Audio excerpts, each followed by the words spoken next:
자, 그 다음에 192장 해안술이 나오죠. 해안술이 나오는데 우리 여기서는 해안술이에서는 하여튼 내가 말씀드리는 것만 정리를 하면 돼요. 여기서 보면 파란 박스가 별로 없죠. 쭉 넘어갈게요. 해안술이는 쭉 넘어가는데 뭘 얘기하냐면 굴절 193페이지 굴절에 보면 파란 박스가 하나 있죠. 스넬 법칙인데 빛의 굴절에 있어서 각도가 관련되어 스넬의 법칙이 성립한다는 말은 자 파도는 파동설에 입각해요.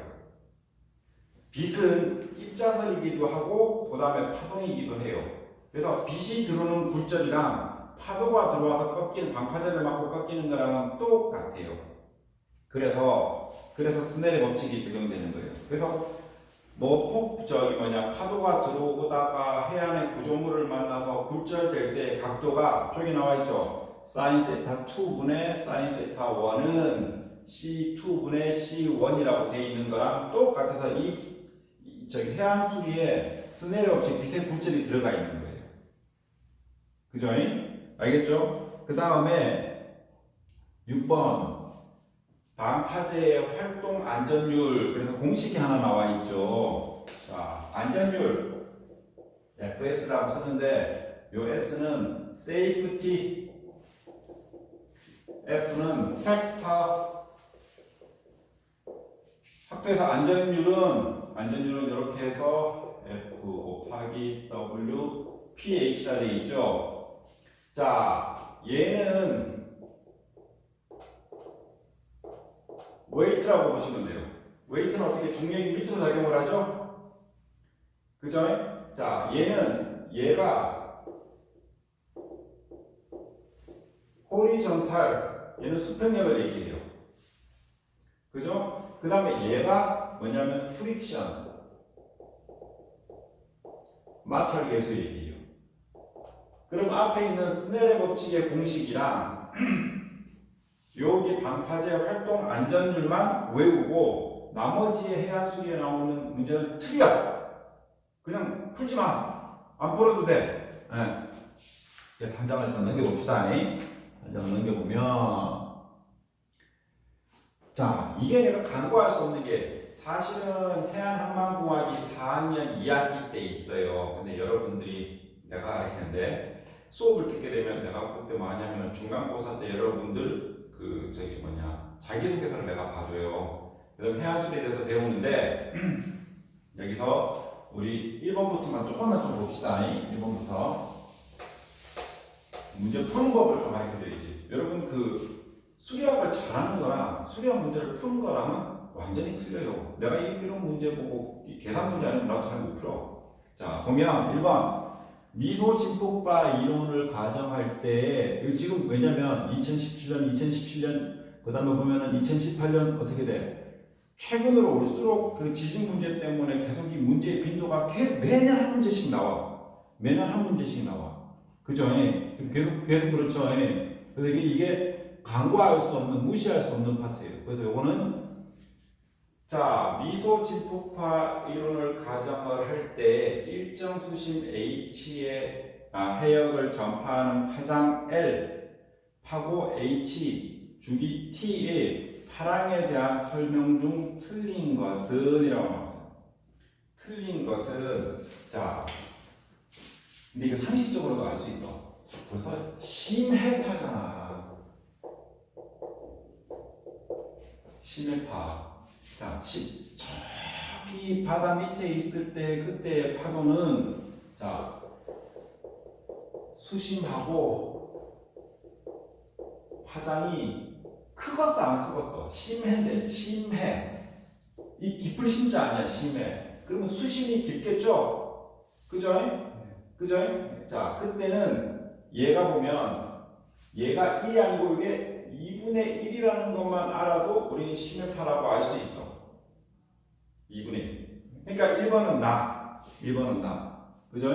자, 심해파는 이게 1이 아니고 2분의 1이라는 것만 알고 있어서 심해파를 정의할 때 심해, 수심이 크다. 수심이 크다. 그죠? 자, 넘어가요. 2번.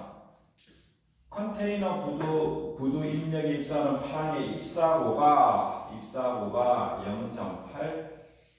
그 다음에 암벽에서 반사된 파랑의 반사고가 0.3일 때 반사율은, 이거는, 이 반사율은 이게 무조건 들어온 값에 나가는 값이잖아. 그죠? 근데 이걸 멍청이 이거 찍으려고 하면 어떻게 해요? 이거 들어온 거면 얼마, 입사가 얼마야? 0.8이라며. 0.3 계산기 틀리는 거 나오지. 그치? 네. 이 상식적인 문제죠. 근데 이거 내가 안 배웠다고 포기하면 안 돼. 자, 그 다음에 3번. 스넬의 법칙 나왔다. 스넬의 법칙 나왔다. 자, 수심 10m에서 파속이 50m/s인 파랑의 입사각이 30도로 들어올 때 수심 8.0m, 8m에서 굴절된 파랑의 입사각은 이라고 되어 있죠. 자, 요게 뭐냐 하면 분자 분모 바뀌어도 돼. 그러면 입사각 써주자. 또 공부하는데 사인 입사각, 사인 반사각, 굴절각.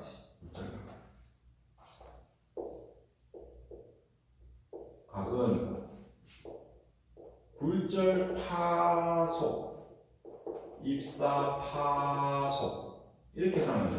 자, 그럼 계산하면은 아까 얼마 했어? 나가는 놈으로 불었으니까 베타 제곱 사인 30도 이꼴 40분의 50이라고 하면, 자, 그러면 베타 각은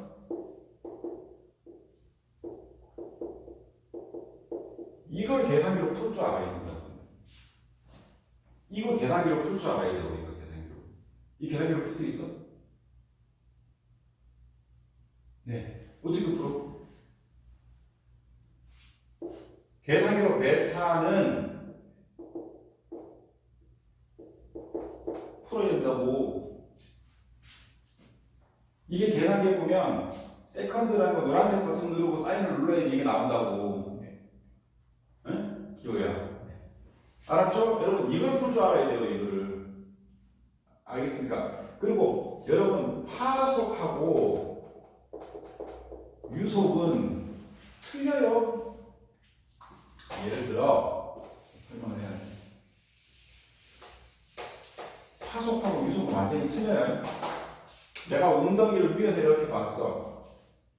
내가 이 돌을 하나 던졌네. 이게 아무런 흐름이 없어요. 여러분이 이렇게 바람 잔잔한 날 인공 연못에 가보면 흐름이 없죠. 흐름이 없잖아. 네. 근데 일단 내가 돌을 하나 딱 집어 던졌네. 돌을 하나 집어 던졌네. 그럼 뭐가 생겨? 동심물이 생기지. 해보세요. 동심물이 생기죠. 그러면 얘가 어떻게 돼? 밖으로 나가는 것처럼 눈에 보이지. 내가 여기 컵 여기에 에어캡을 하나 똑 떨어뜨려서 그러면 동심물이 밖으로 나가죠. 동심물이 밖으로 나가죠. 물은 움직여 안 움직여? 물은 안 움직이지. 왜냐면 물 입자는 얘가 톡 들어오면서 에너지가 밖으로 이렇게 나가는 거죠. 그죠? 자, 그러면 물이 움직이는 건 속도는 유속이라고 그래요. 유속. 대신에 파가 움직이는 속도는 파속이라고. 두 개는 같지 않아. 그래서 인공연구사님 돌집어 던지면 물이 밖으로 튀어나와? 아니죠. 계속 제대로 움직이는데 어떻게 돼? 그 운동이 밖으로 전파되는 거잖아. 그걸 평면파의 파속이라고 해요. 그래서 유속과 파속은 틀리다. 자, 그러면 아까 3번은 이제 끝났고, 그 다음에 4번. 자, 18년도에 나왔네.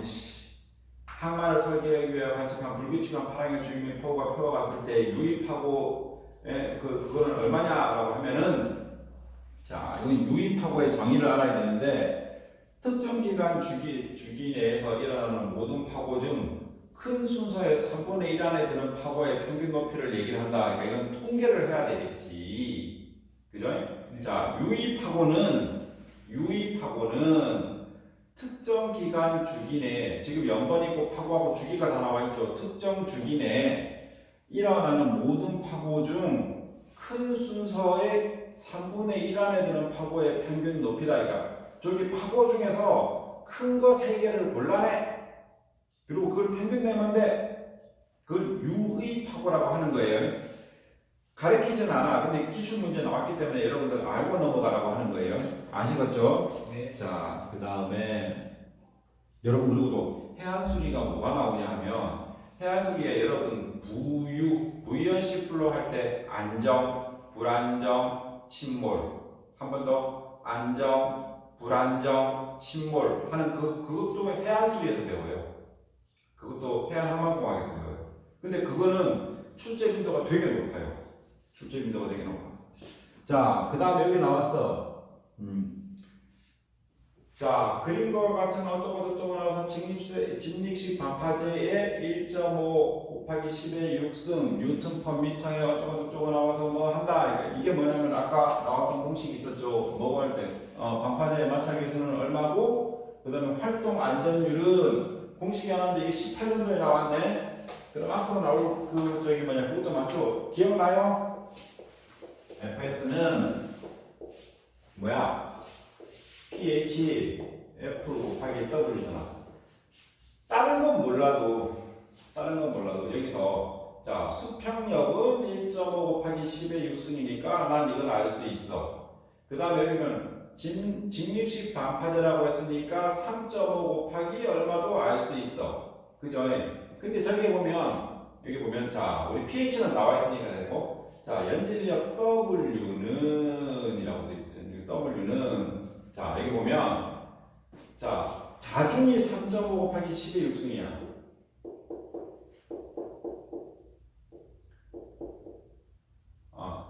퍼 미터. 근데 문제가 하나가 있어요. 저놈의 자식이 뭘 받아? 부력을 받잖아. 저놈의 자식이 뭘 받아? 부력을 받잖아. 부력. 자 부력을 받아서 부력을 빼줘야 돼. 근데 부력은 물의 잠김 부피만큼 들어가니까 8 곱하기 10 곱하기 9 8 00000 뉴턴이라는 거 요걸 알아내야 돼. 그죠? 자, 8 곱하기 10은 얘는 부피예요. 부피. 부피 곱하기 물의 뉴턴 값을 구해줘야 된다는 거지. 물의 뉴턴. 그죠? 그래서 해수의 비중을 1로 하고 그죠? 그러니까 요 값은 부력을 계산할 때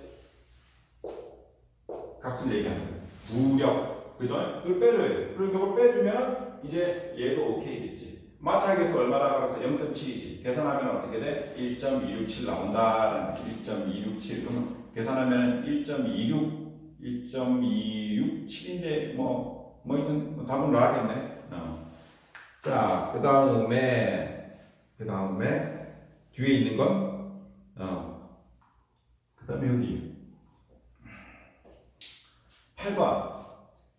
그 앞에 있는 것들은 공식을 외우는 수밖에 없어요. 공식을 외우는 것밖에 없어. 자, 미소 집합파 이론에 대해 포함된 가정이 아닌 것은 192페이지. 이건 이제 4학년 때 되는데 몇 번 했냐? 지금 6분 남았습니다.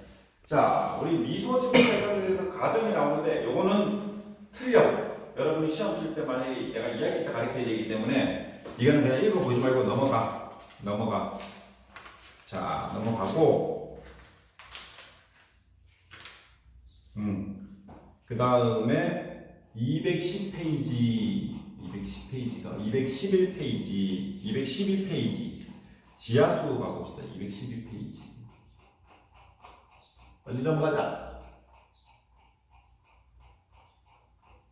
무지하게 많죠. 사류, 상류, 개수로에서는 전부 사류, 상류야. 프라우드 넘버하고.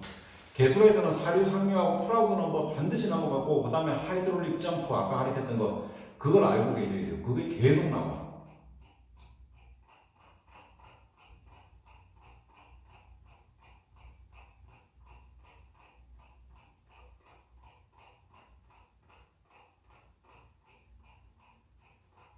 여튼 뭐라 그랬지? 네. 유소.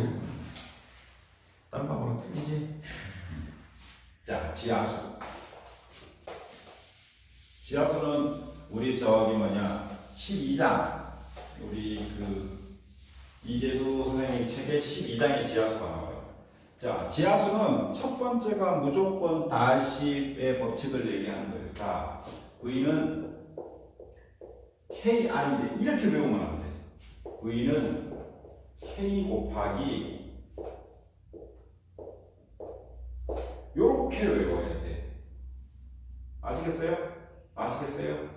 자, 요거 우리가 내가 아까 뭐라 인클리네이션 경사라 했죠, 경사. 근데 경사가 뭐냐 하면 물이 가면은 얼마만큼 수주가 떨어지는지 물이 진행을 할 때 수주가 얼마만큼 떨어지는지를 나타내는 거예요. 그죠? 자, 이 투수계수는 토양에 따라서 틀려. 토양에 따라 틀리다. 상이. 그죠? 그때 뭐냐면 유속을 저기는 모래라고 썼는데 그 모래를 흘러가는 유속을 계산해요. 유속. 그죠? 자, 다시 법칙은 여러분들 토목기사 보려고 그러면 무조건 이해해야 되는 식이에요. 그러니까 모래를 채워놨어. 물이 왼쪽에서 오른쪽으로 흘러. 이때 물이 흘러가는 속도는 Q는 VA에서 V는 Q 나누기 A 이렇게 계산하는 게 아니고 이런 거 계산해야 돼요. 만약에 거기에 차lum을 집어넣는다 하고 모래를 집어넣는다 하고 자갈을 집어넣는다 하고 물이 들어오는 속도가 틀리겠지. 그렇기 때문에 얘가 지금 틀려.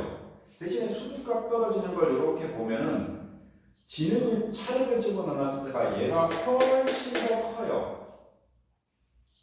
얘가 훨씬 더 커요. 왜냐면 많이 떨어져. 유속이 많이 떨어져. 그리고 그 기본 가정 봅시다. 지하수의 흐름은 측류이다. 흐름은 정상류이다. 투수 물질은 균일하고 동질하다. 대수층 내에 모반수대는 존재하지 않는다. 라는 걸 알고 있어야 돼요. 아시겠죠? 자, 그 다음에 실제 침투 유속은 내가 이걸로 계산을 딱 하면 좋은데 알갱이가 이렇게 있을 거 아니야. 이때 알갱이 사이를 흘러가는 유속을 뭐라 그러냐면 침투 유속이라고 한다. 요 알갱이 사이를 흐르는 유속, 그걸 침투 유속이라고 한다. 근데 그건 어떻게 하냐? 침투를 영어로 뭐라 하냐면 스페인시라고 얘기를 한다. 그래서 VS라고 적어놨잖아. VS 보이죠? 그래서 VS는 어떻게 보냐면 KI분의 N이라고 했는데 원래 N이라고 안 하고 공급률은 베타라고 하는데 얘를 공급률이라고 한다. 그럼 공급률은 뭡니까? 공급률은 계산을 어떻게 하나요? 공급률은 토탈 나누기 보이드. 요 공급률이라다. 그럼 이건 어떻게 하잖아요? 얘기했잖아. 매스 실린더에 모래 붓고 그 다음에 물 밑에 집어넣으면은 그지? 물이 떠오르는 게 있을 거 아니야. 그지? 원래 모래 부피 있을 거 아니야. 모래를 집어넣으면. 근데 모래 사이에 뭐 있노? 공기 있지. 그지? 근데 물을 쫙 내가 아는 기지에 물을 채워놓으면 어떻게 되나? 물이 쭉 떠오르겠지. 근데 모래를 채웠는데 여기가 100이야. 근데 물 100ml 집었는데 이게 150 나왔어. 그럼 나머지 100에서 채가 있는 공기는 얼마가 돼? 50 되는 거지. 그럼 얘는 50%, 공기율 50% 되는 거지. 그럼 여기 0.5 되는 거지. 아시겠죠? 자, 그 다음에 지하수의 구성, 저쪽으로 나옵니다. 그 다음에 투수계수 인자. 자, 투수계수 인자 중에서 원달스 이꼴에 0.987 곱하기 10의 몇 승이냐 저거? 10의 마이너스 몇 승에 마이너스 8승에 스퀘어 센티미터라고 되어 있는데 투수계수 인자에 미치는 영향들은 1번부터 6번까지 눈에는 익혀놔야 돼요. 투수계수 인자에 영향을 미치는 것들은 저걸 사실 외우면 제일 좋겠는데 외울 것도 많은데 저까지 외우려고 그러면 뭐라 화낼 거 아니야. 하여튼 입자 모양의 크기, 공급비 포화도, 그 다음에 흡입자의 구조 및 구성, 그 다음에 유체의 점성, 유체의 단위 중량 및 밀도까지 투수 개수에 영향을 미칩니다. 아시겠죠? 네. 아시겠죠? 그 다음에 지하수 방정식. 자, 라플라스 방정식 나왔네. 자, 조기의 H 값은 유속도 될 수 있고 압력도 될 수 있고 수위도 될 수 있어요. 근데 라플라스 방정식을 어떻게 표현을 하냐 하면은 뭐든지 편미분의 제곱을 하면 제로가 된다. 뭐든지 편미분의 제곱을 하면은 제로가 된다. 기호야, 우리 편미분 배웠죠, 공업수학 시간에. 네. 그지? 내가 그래서 이 저기 뭐냐 x 제곱 플러스 y 제곱 플러스 z 제곱이 있을 때 x로만 미분하면